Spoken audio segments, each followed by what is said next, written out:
이 시간 함께 은혜 나누실 말씀은 누가복음 4장 14절에서 15절 말씀입니다. 누가복음 4장 14절에서 15절 말씀.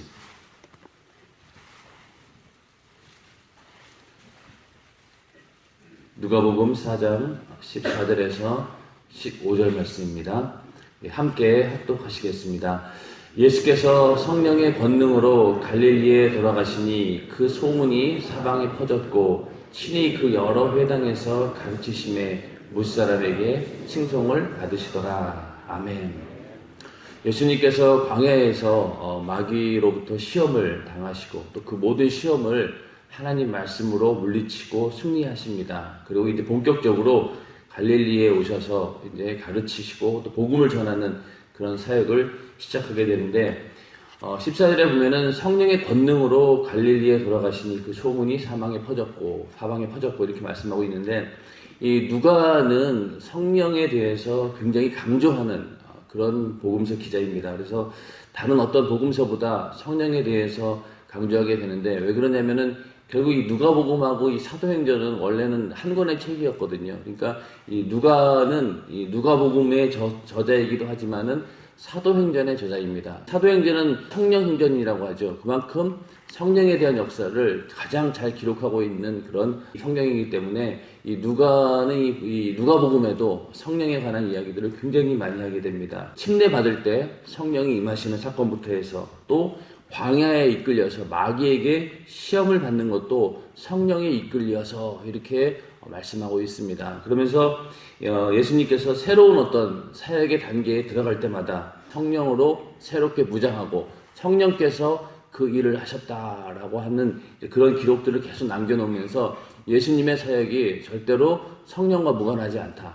그거를 계속 강조하고 있습니다. 오늘날 우리들의 신앙생활도 우리가 하는 것이 아니고 항상 성령께서 우리와 함께 하시기 때문에 성령의 능력으로 우리가 신앙생활 할 수 있는 것, 오늘 이 자리에 나와서 우리가 예배할 수 있도록 우리를 인도해 주시는 것도 우리의 힘으로 하는 것이 아니라 성령께서 우리에게 감동을 주시고 새벽 예배에 내가 꼭 나가서 승리해야 되겠다라고 하는 그런 마음을 누가 주시겠습니까? 성령께서 주시기 때문에 우리 이 자리에 나와서 예배 드리는 것입니다. 항상 우리는 성령의 감동을 받아야 되고 또 성령의 이 권능으로 항상 그 이끌림을 당하고 또 성령의 권능이 우리들의 삶 가운데 나타날 때 우리가 능력 있는 그런 그리스도인으로서 삶을 살아갈 수 있는 것입니다. 예수님께서 성령의 권능으로 갈릴리에 돌아가시니 이때부터 이제 성령의 권능이 나타나면서 그 소문이 사방에 퍼졌다. 15절에 가서 친히 그 여러 회당에서 가르치심에 무사람에게 칭송을 받으시더라.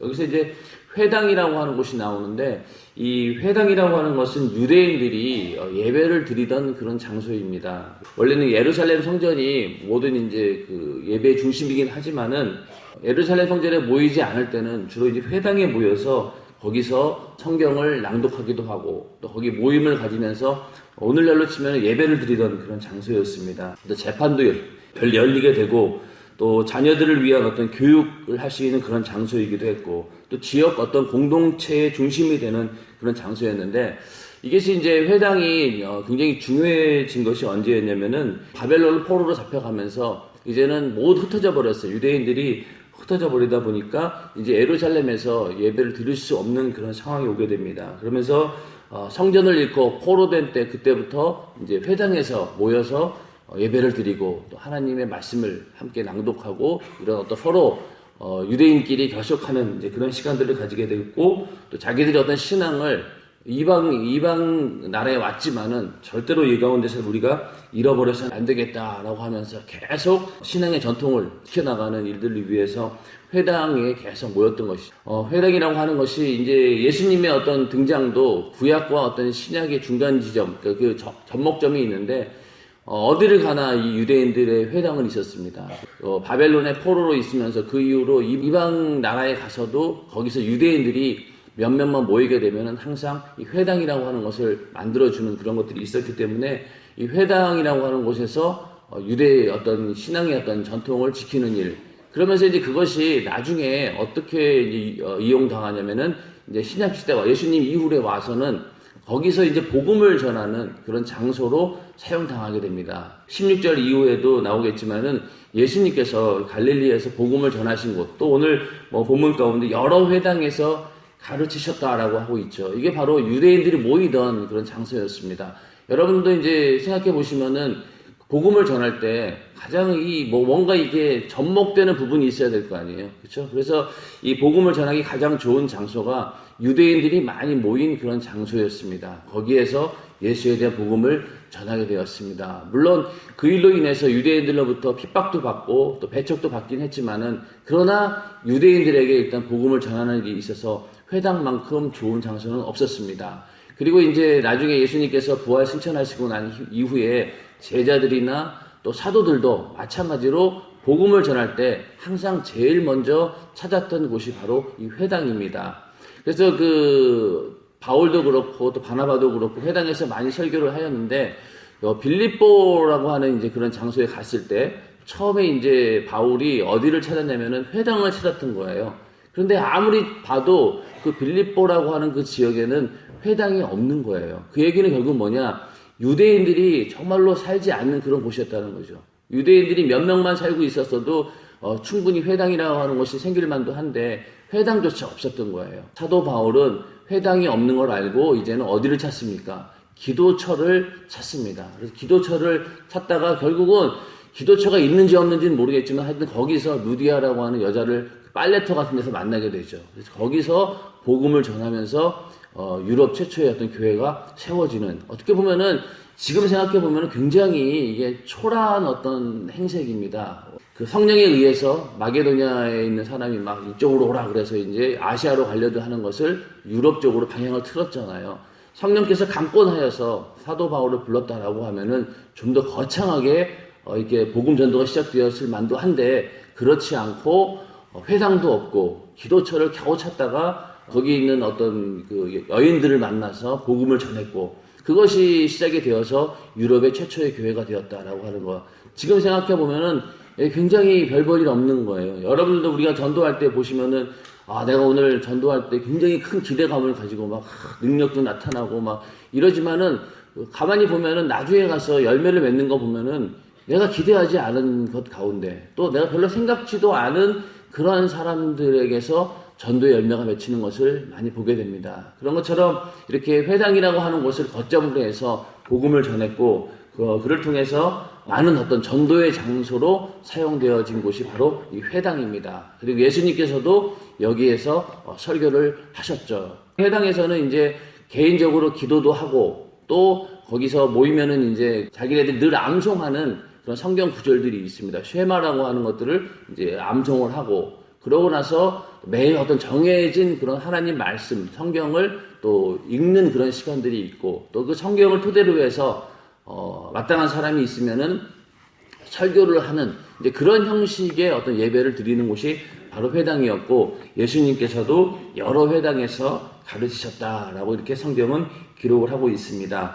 그래서 여기서 이제 예수님께서 가르치시는 어떤 사역이 있는데, 이 가르친다라고 하는 것이 예수님에게도 중요한 사역이었고, 또 복음이라고 하는 것이 어떤 의미에서 가르친다라고 하는 것과 통하는 부분이 있죠. 여러분들도 오늘 성경을 우리가 읽으면서 나름대로 뭔가 이렇게 공부하듯 배우는 이런 것들이 필수적이잖아요. 이 과정이 없이는 절대로 우리가 하나님 말씀을 이해할 수도 없고, 또 복음에 대해서 알지도 못합니다. 가르치는 자가 있어야 되고, 또 우리는 하나님 말씀을 들을 때 가르쳐 주는 것을 잘 알아들어야지만이 우리가 그것을 내 믿음으로 소유할 수 있는 것입니다. 이 가르친다라고 하는 것이 예수님에게도 굉장히 중요한 사역이었고, 또 모든 이런 상황들 가운데서 예수님께서는 굉장히 적절한 비유를 들어가면서 그 시대의 그 제자들의 수준에 맞춰서 그것이 나중에 글로 기록되었을 때 모든 사람들이 이해할 만한 그런 정한 그런 선에서 말씀을 하셨습니다. 그 가르치시는 것이 내용이 어렵다거나 그렇지 않고 굉장히 쉽게 이해될 수 있는 내용으로 이렇게 가르치셨다는 것. 디모데전서 3장 2절에 보면은 감독자, 교회에서 감독자들, 그러니까 오늘날로 치면 목회자들이겠죠. 목회자들에게 가장 중요한 조건 중에서 마지막에 가서 가르치기를 잘하며 이렇게 얘기하고 있습니다. 그래서 가르친다라고 하는 것이 예수님에게도 중요한 사역이고 또 오늘날 또 감독자들에게 목회자들에게도 굉장히 중요한 사역입니다. 뿐만 아니라 평신도로서 복음을 전할 때도 엄밀히 따지면 그것이 어떤 가르치는 행위인 거예요. 그러다 보니 이제 많은 분들이 나는 말주변도 없고 남에게 이렇게 설득할 수 있는 그런 만한 지혜도 없다. 그러면서 굉장히 좌절하시는 분들이 많은데 역시 이 부분도 우리가 하는 것이 아니라 성령께서 권능을 주시고 능력을 주시기 때문에 우리에게 이런 능력도 함께 나타나는 것이죠. 많이 배우지 않으신 분들이라 할지라도 성경을 많이 읽고 또 내가 성경에 대해서 여러 경험들이 있는 사람들은 이게 생각지도 않은 그런 용어들이 나오게 되고 또 단어들이 나오게 되고 여러분들 기도하는 걸 가만히 보세요. 기도할 때 보면은요, 저분이 저렇게 나이도 많으시고 또 배운 것도 별로 없는 분인데 사용하는 용어는 이게 굉장히 고급스러운 어떤 신앙 용어를 사용합니다. 그런 거 보면은 저분은 세상적으로는 지식이 부족할지 모르지만 그러나 하나님이 주시는 지식으로는 충만하구나. 이것도 다 성령께서 역사하시는 거죠. 그래서 우리가 기도할 때 이 기도말이 잘 나오는 것도 많이 들었기 때문에 그런 것이죠. 담임 목사님을 통해서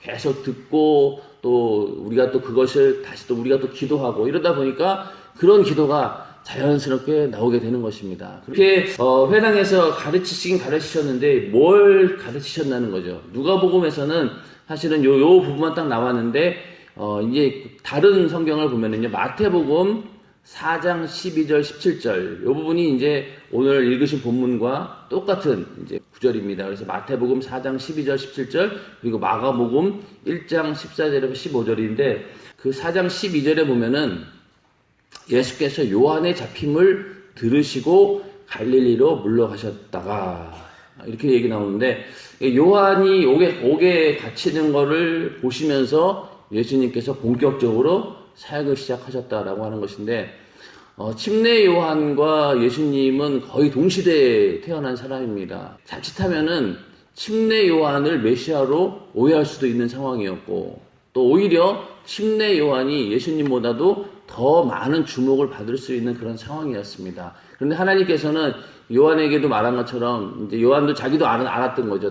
예수님이 등장하는 순간부터 이제 나는 쇠하여야 되겠고 예수는 흥하여야 되겠다라고 그 때를 알았던 겁니다. 그래서 요한이 옥에 잡히자마자 그때부터 본격적으로 예수 그리스도께서 복음을 전하는 사역이 시작되었다는 것. 요 침례 요한은 그 당시 굉장히 주목을 받았던 마지막 선지자였지만은 그러나 예수님이 등장하는 순간 자기는 완전히 무대에서 사라져버리는 그렇게 해서 예수님의 사역이 더 돋보이고 또 모든 사람들이 예수만 주목할 수 있도록 만드는 것. 이것이 이제 하나님께서 하신 일입니다. 요한의 잡힘을 들으시고 그때부터 이제 본격적으로 갈릴리에서 복음을 전파하시게 됩니다. 그러면서 17절에 가면은 어떤 얘기가 나오면 한번 같이 읽어보겠습니다. 17절.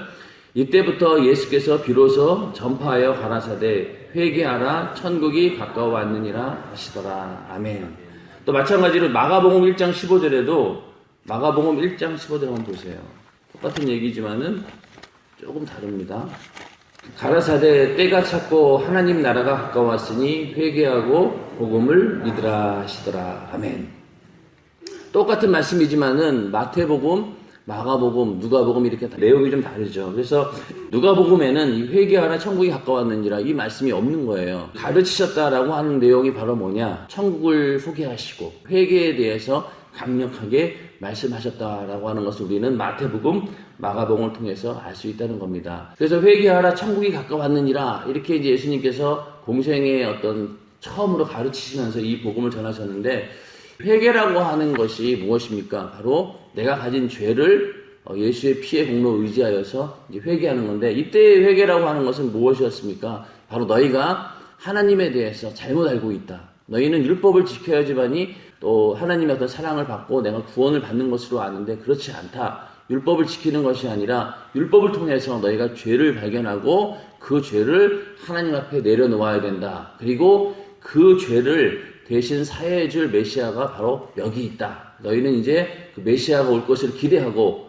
너희를 구원할 구세주에게 죄를 내어놓고 그리고 죄 사함을 받아야 된다라고 하는 것이 회개의 의미입니다. 이런 얘기를 이제 예수님께서도 전하신 거죠. 침례 요한도 마찬가지로 회개라고 하는 의미는 바로 그런 의미였고, 예수님께서는 좀 더 나가서 회개하라 너희 천국이 가까웠느니라 이렇게 말씀하면서 그 얘기는 결국 뭐냐? 회개하게 되면 무엇입니까? 우리 안에 있는 죄가 사라지게 되는 것이죠. 그 얘기는 결국 무엇이냐면은 죄를 짓게 하는 자가 누구죠?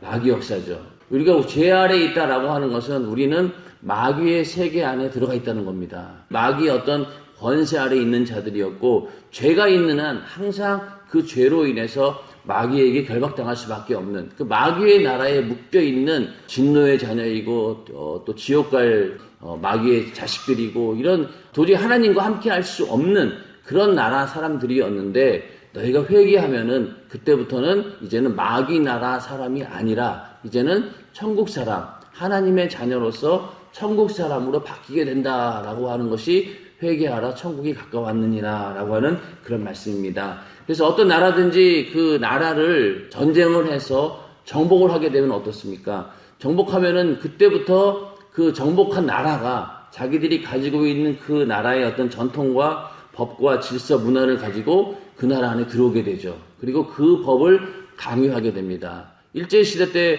우리나라가 정말로 견딜 수 없었던 것이 어떤 것이었죠. 우리의 어떤 전통에 있는 모든 것들을 다 없애려고 했고, 일본 말을 써야 되고, 또 일본 이름을 또 써야 되고, 모든 우리나라의 어떤 국가의 시스템을 일본이 가지고 있는 것들로 대체시키려고 했잖아요. 거기에 대해서 굉장한 거부감들이 있었던 것이죠. 마찬가지로 오늘날 우리들도 회개하게 되면은 이제는 마귀의 질서가 사라지고, 마귀 안에서 있던 그런 모든 악한 법들도 사라지게 되고, 세상의 어떤 전통 문화 이런 것들 다 버리고 새롭게 하나님 말씀 안에서, 복음 안에서 새로운 나라가 건설되고, 거기에 따르는 법을 우리는 지켜야 된다는 얘기죠. 그래서 그때부터 우리는 천국 시민으로서, 하늘의 시민으로서 살게 된다. 이게 이제 회개에 대한 우리에게 주어진 천국이라고 하는 축복입니다. 회개한 다음부터는 우리는 이제부터는 누구의 지배를 받습니까? 바로 하나님의 지배를 받는다. 성령의 감동과 감화로 지배를 받기 때문에 우리는 거기에 순종하며 살게 되는 것이죠. 그래서 이제는, 예전에는, 예수 믿기 전에는 내가 세상의 법을 따르고 또 악한 마귀의 생각에 의해서 내가 움직였다라고 하면은 회개하고 내 안에 천국이 임하는 순간부터는 어떻습니까? 이제는 천국의 법을 따라가는 것이 오늘날 우리들의 삶입니다. 우리가 이 땅에 살면서 천국 백성으로 또 하나님의 자녀로서 그 법을 잘 지키고 어떤 질서 안에 있어야지만이 천국에 가서도 어색하지가 않은 거예요. 여기서도 항상 예배드리고 하나님과 굉장히 성령 안에서 가깝게 지내고 이런 교제를 하던 사람은 천국에 가서도 낯설지가 않아요. 그런데 이제 정말로 가까스로 이렇게 구원받은 사람들은 천국에 가면은 굉장히 낯선 거죠. 예, 이게 뭐 찬양을 자주 해보지도 않고 익숙하지 않는 그런 상황인데, 이 땅에 있는 동안 우리가 내 안에 천국이 이루어졌고, 그래서 끊임없이 죄를 회개하고 하나님 나라 안에 늘 있던 사람들은 천국에 가서도 늘 하던 일들이 연장되어진다라고 느낄 수도 있다는 얘기죠. 우리가 이 땅에 살면서 성령 충만함으로 하나님이 원하시는 대로 성령의 지배를 받고 또 성령에게 압도당하고 그 질서 아래서 하나님 말씀대로 살아간다라고 하는 것, 이것은 천국에 대한 예행 연습을 충분히 하고 있는 것이죠. 그래서 우리가 이 땅에 사는 것이 정말로 그냥 육신은 이 땅에 살고 있지만은 우리의 어떤 마음과 생각만은 천국의 법을 따르는, 육신은 이 땅에 있으나 우리의 마음과 또 우리의 모든 생각이 하늘에 있는 것, 이것을 하나님께서 원하시는 바이고, 이제 육신이 딱 끝나는 순간 어떻습니까? 내 영혼이 이제는 하나님과 함께 영원히 그 상태로 살 수 있다라고 하는 것. 그래서 육신은 사라지는 순간 영혼이 천국에서 하나님의 자녀로 산다라고 하는 것. 이것이 우리에게 주어진 영생의 복입니다. 천국이 회개하라 천국이 가까웠느니라. 이것이 복음이고 이것을 예수님께서는 가르치신 겁니다.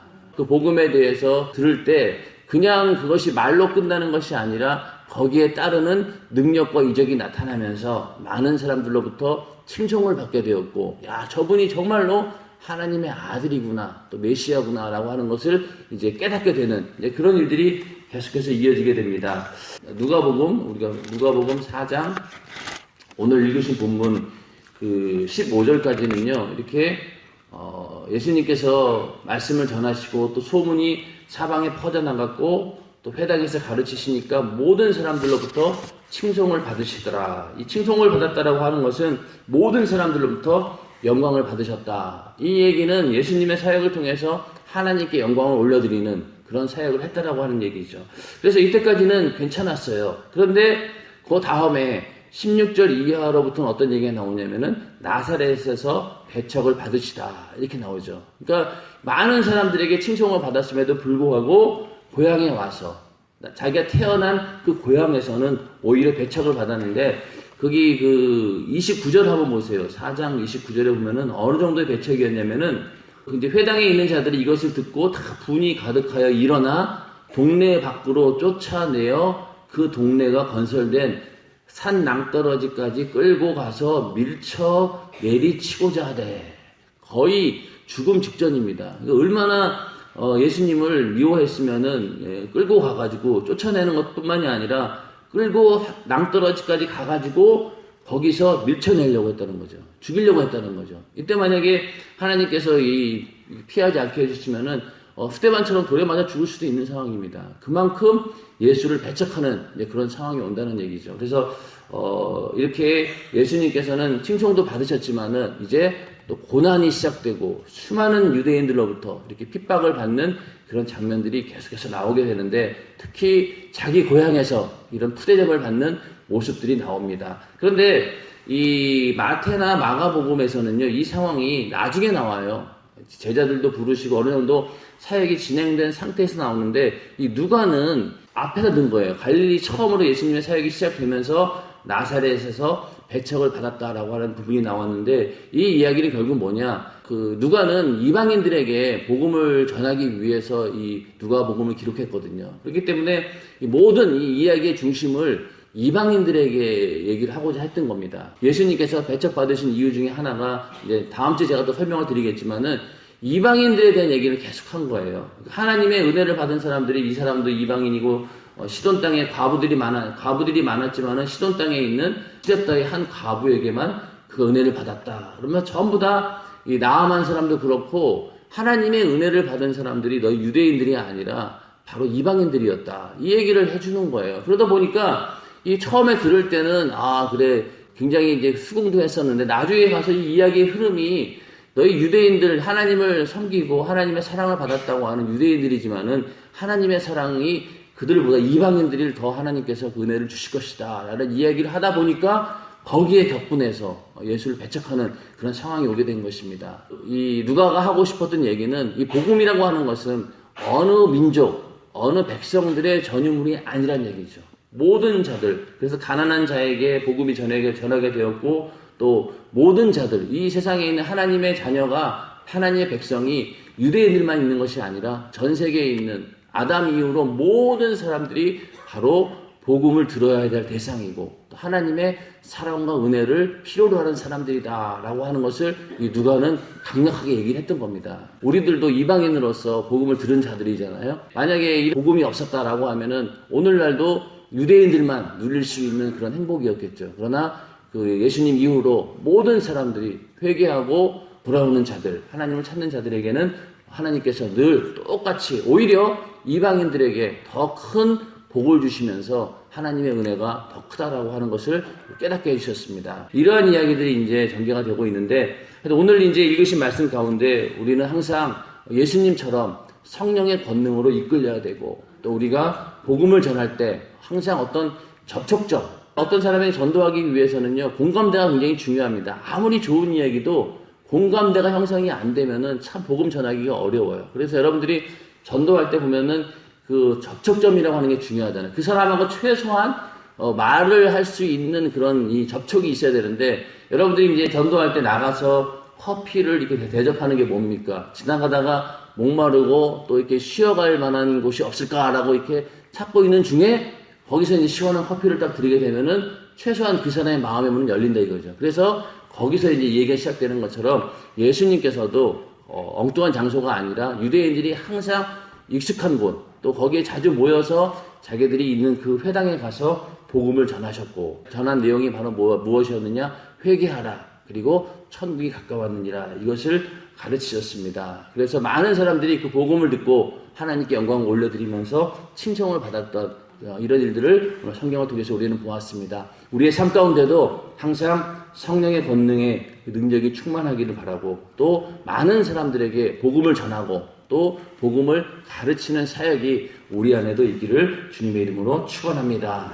그래서 많은 사람들로 하여금 또 핍박도 받지만은 한편으로는 복음을 전함으로 인해서 칭송도 받잖아요. 여러분들 전도한 분들이 나중에 가서 여러분들에게 고맙다 그러지 그거 싫어하는 사람 없잖아요. 그런 것들이 다 하나님께 영광 올려드리는 길입니다. 그래서 우리도 예수님처럼 성령의 권능을 가지고 많은 사람들에게 복음을 전하고 또 가르쳐서 많은 사람들을 빛 가운데로 또 예수에게로 인도하는 그런 전도자의 삶이 오늘도 이루어지기를 주님의 이름으로 축원합니다. 지금 기도하겠습니다. 기도할 때 주님 늘 우리 안에 성령의 권능으로 충만케 하여 주시어서 예수님처럼 많은 사람들에게 복음을 전하고 또 가르칠 수 있는 그 능력 우리에게 허락하여 주시옵소서. 그로 인해서 하나님께 영광 올려드리는 삶을 살기를 원합니다. 이 시간 기도하시고 또 그렇게 살지 못한 우리들의 모습 회개하면서 늘 우리 안에 회개를 통해서 천국이 이루어지는 그런 삶이 계속해서 이어지기를 기도하시길 바랍니다. 이 시간 주여 삼창하시고 기도하실 때 또 특별히 국가 금식 성회를 위해서 또 담임 목사님의 강건함을 위해서 이 시간 주여 삼창하시고 기도하겠습니다. 주여 주여 주여